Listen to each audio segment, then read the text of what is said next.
So many gay men spend years chasing approval, comparing themselves, and carrying shame, when the truth is, your worth was never up for debate. Hey gay men, welcome back. I'm Alexander Sterling. Today, I'm breaking down 6 powerful truths about self-worth that every gay man needs to hear. Number 1, your worth is not conditional on approval. Many gay men grow up learning, sometimes subtly, sometimes very directly, that love is conditional. Approval from parents, friends, teachers, or religious communities often felt like something to be earned by behaving, passing, or hiding. This can leave you with the belief that you only deserve love if you meet certain standards. If you're attractive enough, successful enough, masculine enough, or agreeable enough. But worth doesn't work that way. You don't have to win it. It's an inherent truth you were born with. Self-worth means understanding that the absence of someone's approval doesn't lower your value. People may reject or misunderstand you, but that reflects their limits, not yours. Internalizing this truth can shift your whole way of relating. Instead of constantly trying to prove yourself, you can begin to notice who sees you as you are, and invest your energy there. Number 2, shame doesn't belong to you. Shame is one of the most common and corrosive experiences among queer men. You may have absorbed it from bullying at school, subtle put-downs at home, religious teachings, or even within the gay community itself. Shame whispers, "There's something wrong with me," and it can feel so fused with your identity that it seems like truth. But here's the reality. That shame was given to you, not created by you. As children, we often internalize the negative messages around us to make sense of why we feel different. One of the most powerful moments comes when you can begin to see shame as a foreign object, something that was put on your shoulders but doesn't belong there. When you start separating what's truly mine from what was projected onto me, the grip of shame weakens. You can reclaim the parts of yourself that were hidden away and begin to walk lighter. Number 3, your body is not your resume. In many gay spaces, bodies are treated almost like currency. There's an unspoken hierarchy.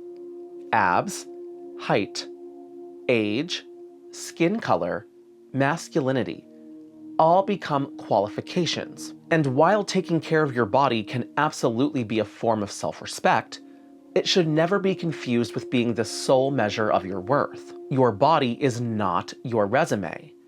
It does not summarize your desirability, your dignity, or your capacity for love. Relationships that thrive are built on far more enduring qualities: kindness, humor, curiosity, depth, presence, and reliability. When you can shift focus from "how am I being evaluated" to "what am I genuinely bringing to others," your relationship with your body softens. Instead of being a billboard you maintain for external approval, your body can become a home that carries you through life, worthy of care, but never the condition for love.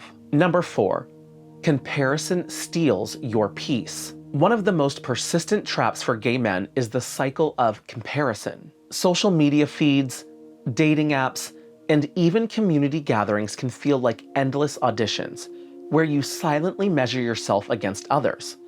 He's hotter than me. He's more successful. They're in a relationship. I'm not. But here's the truth. Comparison is not reality. It's distortion. People show you their highlights, not their struggles. The polished picture rarely reflects the full story. The cost of comparison is peace. You spend energy measuring yourself by rules you didn't even create. Self-worth grows when you stop outsourcing your value to these shifting comparisons, and instead define your own benchmarks for happiness. Ask yourself, what do I want my life to feel like? What do I want to be proud of when I look back? When you orient toward your own compass rather than someone else's scoreboard, you'll find more space to breathe. Number 5, vulnerability is strength, not weakness. Many gay men have learned to wear armor, Whether from childhood bullying, family rejection, or simply the survival strategy of hiding your authentic self, the instinct becomes, don't let them see me hurt. Over time, this mask can harden, and you appear confident, accomplished, even unshakable, while inside, you may feel deeply lonely or unseen. True self-worth requires unlearning the idea that vulnerability is weakness. In fact, it's the exact opposite. Vulnerability is where intimacy begins. It's what allows someone to connect with you, not just your persona. I like to remind people that the things you fear might push people away. The anxiety, the doubts, the tender places are often what allow the right people to come close. Courage is not never showing cracks. Courage is saying, here I am, as I am, and allowing someone to meet you there. That is strength. Number 6, you deserve joy without apology. A lot of gay men carry an unconscious belief that their lives have to be extra successful or especially impressive to justify their existence. Others internalize guilt. Guilt for disappointing family, for not fitting tradition, or for wanting things outside the norm. That guilt can make joy feel like something you have to earn, or worse, like something you don't deserve. But joy is your birthright. You don't have to apologize for wanting love, pleasure, connection, or rest. You don't have to apologize for dreaming bigger, or for dreaming differently than others expected. Claiming your joy is not selfish.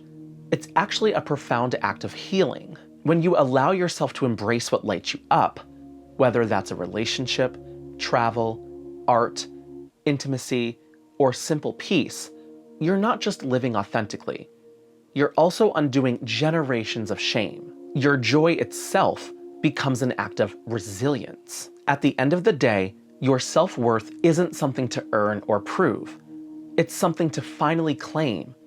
And when you do, you stop living for approval and start living in your own power. Thanks for watching. If you're a gay man and these conversations speak to you, go ahead and hit subscribe. I post new videos every week about the things we go through: love, identity, healing, and everything in between. I'd love to have you be part of this community. Take care of yourself, and I'll see you in the next one.